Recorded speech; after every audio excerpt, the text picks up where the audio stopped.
साथियों नमस्कार।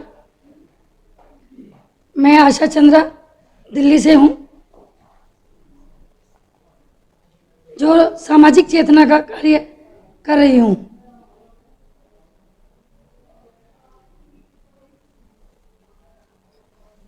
मैं आज आपके सामने एक विशेष जानकारी देना चाहती हूँ। आरक्षण और रोस्टर, हमें ये समझना होगा कि रोस्टर क्या भला है, क्योंकि मेरे जो बहुसंख्यक भाई हैं उनको रोस्टर के बारे में नहीं पता, क्योंकि ये प्रशासनिक काम है।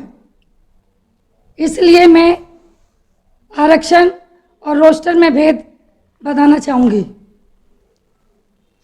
आरक्षण को समाप्त करने के लिए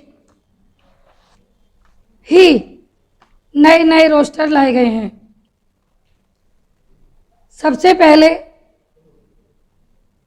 जो सामाजिक व्यवस्था थी उसके अनुसार जब नियुक्तियां की जा रही थी तो उस समय जो रोस्टर लागू किया गया था वो अक्टूबर 1993 का रोस्टर था।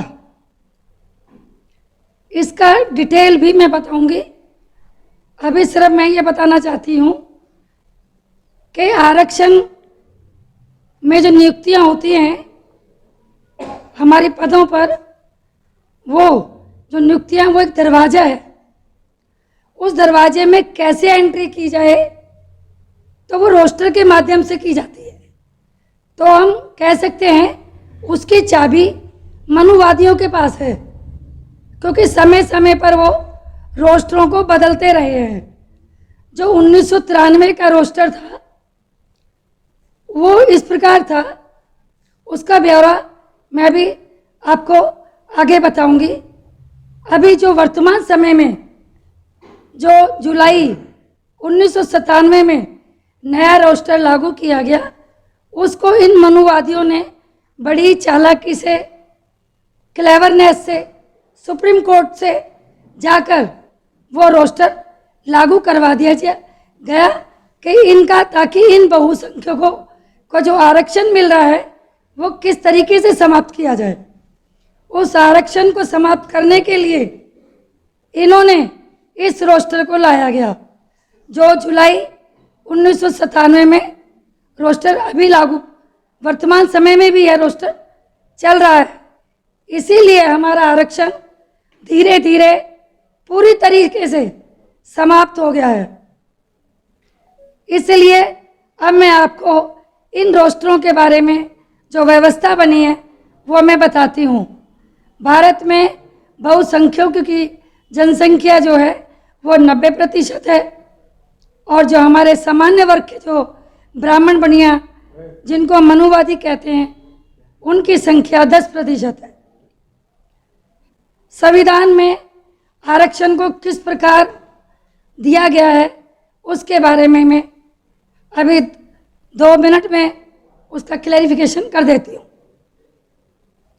अनुसूचित जाति के लिए 15% आरक्षण है। अनुसूचित जनजाति के लिए 7.5% है। अन्य पिछड़ा वर्ग के लिए आरक्षण 27% है, जो कि टोटल बनता है 49.5%। जो सामान्य वर्ग के लोग हैं उनको आरक्षण दिया जा रहा है 51.5%। वर्तमान समय में अभी भी इसी प्रकार से ये आरक्षण दिया जा रहा है। इसी में एक आरक्षण है EWS। ये इन लोगों ने इतनी चालाकी से इस आरक्षण को लेके आए ये, क्योंकि ये समय समय पर ये कहते रहे कि OBC को आरक्षण आर्थिक आधार पर दिया गया है, जबकि ये गलत है। OBC को जो आरक्षण दिया था वो सामाजिक और शैक्षणिक आधार पर दिया गया था। इस आरक्षण को जो EWS दिया गया है इसको मैं सुदामा आरक्षण बोलती हूँ, और ये असंवैधानिक है। अब मैं रिजर्वेशन पे आती हूँ कि किस प्रकार ये हमारा आरक्षण खत्म कर रहे हैं। तो रोस्टर एक महत्वपूर्ण भूमिका निभा रहा है, क्योंकि रोस्टर ही आरक्षण को ख़त्म कर रहा है। इसको सही तरीके से आरक्षण कैसे हमारा बचे, उसके लिए मैं आपको सबसे पहले बताऊंगी कि 1993 में जो आरक्षण, जो रोस्टर था, जो इस्तेमाल किया जाता था, डीओपीटी ने इसको जो लागू कर रखा था, उस समय हमें पूरा आरक्षण मिल रहा था। वो इस प्रकार है। नंबर 1, सबसे पहला जो पॉइंट होता था, पहला पॉइंट जो होता था वो अनुसूचित जाति को दिया जाता था। दूसरा पॉइंट सामान्य को दिया जाता था। तीसरा पॉइंट अनुसूचित जनजाति को दिया जाता था। चौथा पॉइंट फिर सामान्य को दिया जाता था। फिर पांचवा पॉइंट ओबीसी को दिया जाता था। इसका मतलब ये है कि एक आरक्षण और एक सामान्य वर्ग को, तो उसमें जो हमारे को 50-50% आरक्षण बराबर मिल रहा था, क्योंकि हमारा आरक्षण 49.5 था। अब इनका हमारे साथ क्या धांधलेबाजी हो रही है, कितना बड़ा घोटाला भारत में किया जा रहा है इस रोस्टर के माध्यम से। क्योंकि मैं पहले भी बता चुकी हूँ, जो रोस्टर है वो एक एंट्री का माध्यम है, घर में घुसने का दरवाजा है, और उसकी चाबी मनुवादियों के पास है, जिसे हम रोस्टर कह सकते हैं। जो 1997 में, ये जो 2 जुलाई 1997 में जो रोस्टर लाए हैं, उस रोस्टर से हमारा आरक्षण पूरी तरीके से समाप्त किया जा रहा है। उसको मैं बताती हूँ। उसकी भी डिटेल इस प्रकार है कि ये लोग, इन लोगों ने अब क्या किया है, 1 पॉइंट, 2 पॉइंट, 3 पॉइंट, तीनों पॉइंट सामान्य को दे दिए गए हैं। जब तीनों पॉइंट सामान्य को दे देंगे, चौथा पॉइंट वो शेड्यूल कास्ट को भी नहीं देते। 5वां पॉइंट, 6ठा पॉइंट और 7वां पॉइंट, 7वां पॉइंट अनुसूचित जाति को जा रहा है, और 8वां पॉइंट ओबीसी को दिया जा रहा है। 9वां पॉइंट फिर सामान्य वर्ग को दिया जा रहा है। 10वां पॉइंट फिर सामान्य वर्ग को, फिर 11वां पॉइंट फिर सामान्य वर्ग को, फिर 12वां पॉइंट जो आता है वो ओबीसी को दिया जा रहा है। तो इस प्रकार 14वां पॉइंट पे आ जाते हैं हम सीधा, क्योंकि ओबीसी को चौथा पॉइंट, 8वां पॉइंट और 12वां पॉइंट। जो 14वां पॉइंट है वो एसटी यानी कि अनुसूचित जनजाति को दिया जाता है। इसको बोलते हैं 13 पॉइंट रोस्टर। ये हमारा पूरी हकमारी ख़त्म कर रहा है, हमारा रिजर्वेशन पूरे तरीके से ख़त्म कर रहा है ये रोस्टर। इसलिए आज वर्तमान समय में इसी रोस्टर से नियुक्तियां हो रही हैं, पदोन्नति भी इसी रोस्टर से की जा रही है। तो इस रोस्टर को हमें समाप्त करना है। इस समाप्त करने के लिए हम चाहते हैं कि डायनेमिक, एक बाइनरी रोस्टर है जो 1993 में था, वही रोस्टर हमें लागू करवाना है। उसे कौन करवाएगा, क्योंकि सरकार तो, हम कहते हैं हमारे लोग बैठे हैं लोकसभा राज्यसभा में, हमारे इतने सांसद बैठे हैं, तो क्या इन सांसद साथियों ने कभी हमारी बात रखी? कभी ये 13 पॉइंट रोस्टर एक छलावा है, कैसे हमारे आरक्षण को पूरी तरीके से रोस्टर के माध्यम से हमारे आरक्षण को समाप्त कर रहे हैं। इसलिए हमें अब ये 13 पॉइंट रोस्टर को समाप्त करवाना है। इसके लिए हमारे जो नेतागण हैं, लीडर्स हैं, सांसद हैं, जो भी हमारे संसद में बैठे हैं, उनकी ही ड्यूटी बनती है कि वो इस रोस्टर को, जो 97 वाला रोस्टर है, 13 पॉइंट रोस्टर है, इसको समाप्त किया जाए और हमें 200 पॉइंट रोस्टर, जो सही मायने में हमें आरक्षण दे रहा था, हम वही रोस्टर चाहते हैं।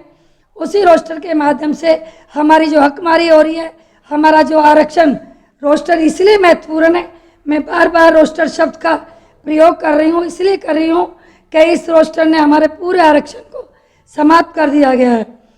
अब जो इसका जो सॉल्यूशन है वो क्या है? इसका सॉल्यूशन यही है कि हमारे जो बहुसंख्यक समाज है उसको रोस्टरों को जानना पड़ेगा। जो मैंने 2 चीज़ें बताई हैं, 1993 वाला जो रोस्टर है वह रोस्टर सही है, 1997 वाला जो रोस्टर है इसको किसी भी तरीके से अपनी आवाज़ उठानी पड़ेगी, जन जन तक बताना पड़ेगा कि इस रोस्टर को समाप्त करना चाहिए। जब तक ये रोस्टर समाप्त नहीं होगा हमारी हकमारी नहीं होगी। इसलिए जो हमारी हकमारी हो रही है, हमारा जो रिजर्वेशन समाप्त हो रहा है, पूरी तरीके से समाप्त हो गया है। एक बात इसमें और मैं बताऊंगी कि जैसे मैंने बताया 51.5 और हमारे को अभी जो भर्तियां हो चुकी हैं उसका भी मैं डाटा बताती हूँ। अनुसूचित जाति के 10 पद भरे गए हैं, अनुसूचित जनजाति के 5% और ओबीसी के 18% पद भरे गए हैं। तो इसका अगर हम योग करते हैं तो ये 33% 49 पॉइंट में से भरे गए हैं। तो अगर 49.5% में से हम 33% घटाते हैं तो 16.5% बचता है। तो 16.5% को अगर हम 51.5% में जोड़ते हैं तो ये 63.63% आरक्षण ये लोग ले रहे हैं। इनकी संख्या कुल 10% है भारत में। तो हम मोटी भाषा में कह सकते हैं कि एक व्यक्ति, एक परिवार में अगर 100 रोटी हैं, वो 100 रोटी में से वो लोग 90 लोग, जो हम लोग 90 हैं, तो हमें रोटी मिल रही हैं सिर्फ 33, क्योंकि जो एक्चुअली भर्ती है जितने प्रतिशत मैंने डाटा बताया, ये डाटा आप चेक भी कर सकते हैं, गूगल पर सर्च करेंगे तो ये डाटा बिल्कुल सही है। तो ये हम लोगों को कितनी रोटी मिली, 90 में से 100 रोटी में से 33 रोटी मिली। और हमारी जनसंख्या कितनी, 90%। और इनको रोटी कितनी मिली, इनको रोटी मिली 63 रोटी इनको मिली, सॉरी 67 रोटी इनको मिली। तो इनके तो पेट भरे हुए हैं, क्योंकि इनको रोटी मिलनी चाहिए थी 10, क्योंकि इनकी पॉपुलेशन 10 है। तो इनको तो 3-3 रोटी खा रहे हैं और हमारे लोगों को कितनी मिल रही है, आधी रोटी भी नहीं मिल रही है। तो इसलिए हमें ये मोटी भाषा में मैंने समझाया है, क्योंकि सभी हमारे समाज में ज़्यादा पढ़े लिखे नहीं है, रोस्टर की जानकारी नहीं है। मैं थोड़ा प्रशासन में गई और मैं प्रशासन में जब गई तो मुझे रोस्टरों के बारे में पता लगा कि किस प्रकार से ये जो हमारे घर में जाने की जो एंट्री थी, हमारा जो दरवाज़ा था, और उसकी चाबी किसके पास है, रोस्टर रूपी चाबी मनुवादियों के पास है। इसलिए ये बड़े तौर पे बड़ी चालाकी से बहुत बड़ा घोटाला कर रहे हैं, जो कि हमारे अभी भी अफसरों तक को नहीं पता। इसमें एक पॉइंट और बोलूँगी कि एक सिंगल वैकेंसी होती है, जब सिंगल वैकेंसी होती है किसी डायरेक्टर, जॉइंट सेक्रेटरी की, वहाँ पर ये लोग बड़ी चालाकी से वही 13 पॉइंट रोस्टर दिखाकर कह देते हैं कि सिंगल वैकेंसी में कोई आरक्षण नहीं है, क्योंकि तीनों पॉइंट सामान्य को दे दिए हैं। अभी मैंने ऊपर पहले बताया है डिटेल में, पहला पॉइंट, दूसरा पॉइंट, तीसरा पॉइंट। जब तीनों पॉइंट सामान्य को दे देंगे तो रिजर्व का पॉइंट है ही नहीं। इसलिए सिंगल वैकेंसी में हमें प्रमोशन में ये कभी भी रिजर्वेशन नहीं देते हैं, क्योंकि कायदे में तो हमें अनुसूचित जाति और अनुसूचित जनजाति को जो डायरेक्टर है उसको ज्वाइंट सेक्रेटरी बनाना चाहिए, जो ज्वाइंट सेक्रेटरी है उसको एडिशनल सेक्रेटरी बनाना चाहिए, और जो एडिशनल सेक्रेटरी है उसको सेक्रेटरी बनाना चाहिए। ये कब बनेंगे, क्योंकि ये हर तरीके से चालाकी कर रहे हैं, कहीं ना कुछ ना कुछ क्लू मिल जाते हैं। हमारे लोग जागरूक नहीं है, इसीलिए आज तक ये व्यवस्था चल रही है। तो हम डायनेमिक बाइनरी रोस्टर को लाना चाहते हैं, उसके लिए हमें जागरूक होना होगा और तभी हमें न्याय मिलेगा, हमारे साथ इंसाफ होगा। और ये सिस्टम की कमी है, ये सिस्टम को सही करने के लिए जनता को जागरूक होना पड़ेगा। जब जनता जागरूक हो जाएगी तभी ये सिस्टम हमारी ओर कुछ ध्यान देगा और हमारी ओर सोचेगा। नहीं तो इस रोस्टर के माध्यम से हमारी हकमारी होती रहेगी और हमारा आरक्षण पूरे तरीके से समाप्त हो जाएगा, और हो ही रहा है। जैसे ग्रुप सी और डी की बात करूंगी, जो मैं नहीं कर पाई, वो पॉइंट मुझसे छूट गया है, क्योंकि ग्रुप और सी और डी में वैकेंसीज ज़्यादा होती हैं। उन वैकेंसीज को इन्होंने ठेकेदारी प्रथा से भर दिया है ताकि आरक्षण ना ले पाएँ। ये भी एक चालाकी है, ये भी एक पॉइंट है। इसलिए अब जो वैकेंसीज बची है ग्रुप ई और ए की बची है, उसमें ये रोस्टर के माध्यम से हमारे को छल रहे हैं, छल कपट से ये रोस्टर को, ये 97 वाला रोस्टर लागू किए जा रहे हैं। तो मेरा अपने साथियों से, बहुसंख्यक समाज से मेरा अनुरोध है, इस रोस्टर के प्रति जागरूक हों और गूगल पे जाके सर्च करें कि रोस्टर क्या है और क्या इसका मतलब है। मैं बार बार कह रही हूँ कि ये जो रोस्टर है ये हमारे एंट्री करने का घर का दरवाज़ा है और उनकी चाबी मनुवादियों के पास है। तो हमें इस चाबी को कैसे छीनना है, वो हमें जो हकमारी है वो तभी छीनी जाएगी जब हमारे नेता लोग इस चीज़ को समाज में बताएंगे, कहेंगे। क्योंकि सारे बिल संसद में पास होते हैं, जब कोई बिल लाया जाएगा या जो नेता लोग, लीडर लोग कहेंगे, तभी जाके हमारा ये जो हमारा समाज है जागरूक होगा और हमारी हकमारी दूर होगी और हमें न्याय मिलेगा, इंसाफ मिलेगा। धन्यवाद।